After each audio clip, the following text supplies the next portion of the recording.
We're sincerely glad to have you join us for our 85th anniversary event in aviation.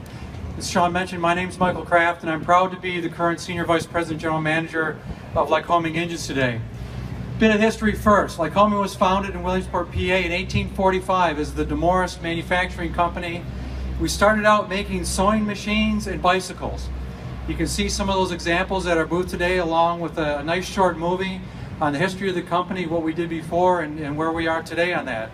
The company became Lycoming Foundry and Machinery Works in the 1900s and started producing automobile engines, and soon thereafter E.L. Cord bought the company to produce engines for Auburn's, Cords, and Duesenbergs.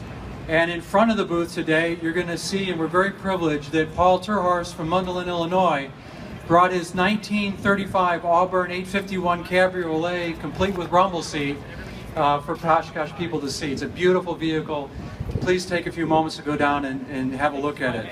So Lycoming's formal entry to aviation happened on an early spring day in 1929. And that's when a beach designed Traveler biplane took to flight with a 9-cylinder, 215 horsepower R680 radial. Over the next 20 years, we produced 25,000 of those radial engines, and that was the first step of Lycoming's long journey into the world of aviation 85 years ago.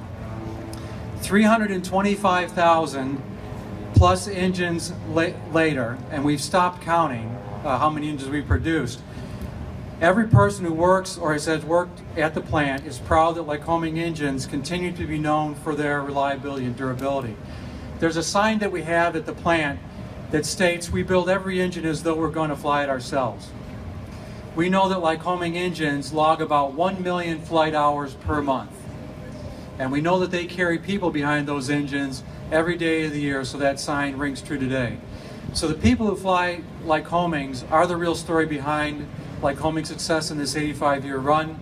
And at this time, I'd like to recognize the owners who are able to bring their aircraft to display today here at the plaza. So this is in no particular order, other than we're going to do oldest first, and we're going to do farthest flown to get here last.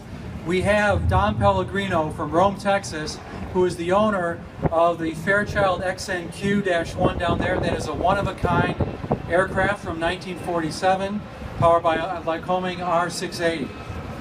We've got Ron Mascari from Iowa City, Iowa, who's got that 8-cylinder Beast Comanche over there, 400 power Lycoming IO720. We've got Carl Thomas from Mesquite, Texas, who's the owner of the Cardinal RG, powered by a Lycoming IO390. We've got Sue Haas from Reston, Virginia, owner of the Cessna 182, powered by a Lycoming IO540. Sue uses her airplane for animal rescue efforts through the Pilots and Paws organization. We have a couple of up-and-coming aerobatic pilots. Mike Goulian's aircraft over there is an Extra 330 SC, powered Lycoming Thunderbolt AEIO 540. And we've also got Sean Tucker's Oracle-appointed Extra 300L, powered by a Lycoming AEIO 540.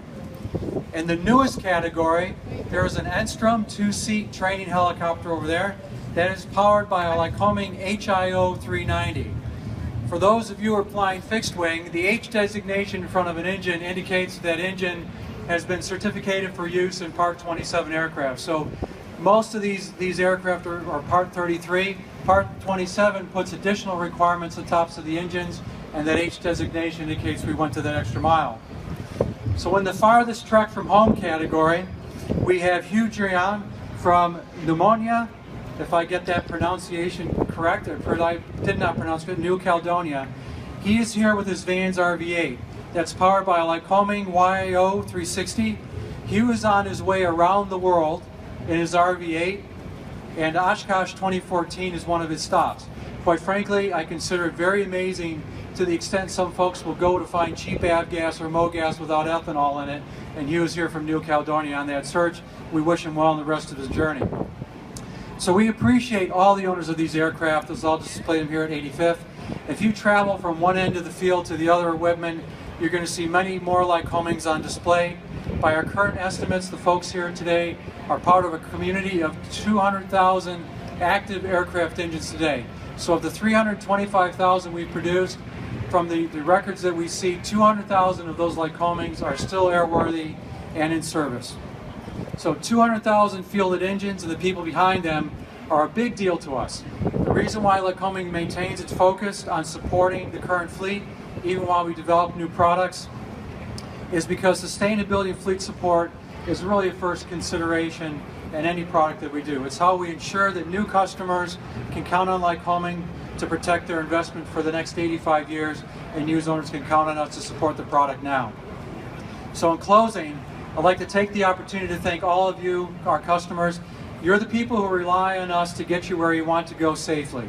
Without all of you, our 85th anniversary in aviation innovation was not going to be possible. Please take the time, stop by the Lycoming booth, take a look at our very unique roadshow this year, rest your legs, enjoy a drink, some ice cream. You're more than welcome to do so. Here's to 85 more years in aviation. Thank you very much.